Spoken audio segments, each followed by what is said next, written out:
Team India కెప్టెన్గా Rohit Sharma 2 ICC ట్రోఫీలతో చరిత్రలో నిలిచిపోయాడు.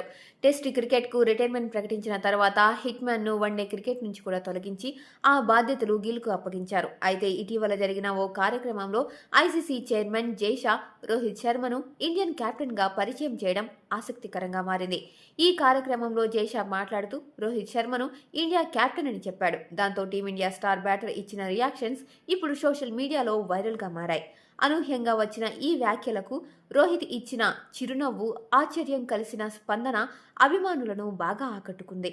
October 25లో Australia పర్యటనకు ముందు వన్డే ఫార్మాట్లో శుభ్మన్ గిల్ను భారత కెప్టెన్గా ఎంపిక చేసిన సంగతి మనకు తెలిసిందే. దీంతో రోహిత్ శర్మ వన్డే కెప్టెన్సీ బాధ్యతల నుంచి తప్పుకున్నాడు. అయితే కెప్టెన్గా రోహిత్ సాధించిన విజయాలు మాత్రం భారత క్రికెట్ చరిత్రలో ప్రత్యేక స్థానాన్ని సంపాదించుకున్నాయి. 38 ఏళ్ల రోహిత్ శర్మ కెప్టెన్గా ఉన్న సమయంలో భారత్ వరుసగా 2 ఐసీసీ ట్రోఫీలను గెలుచుకుంది.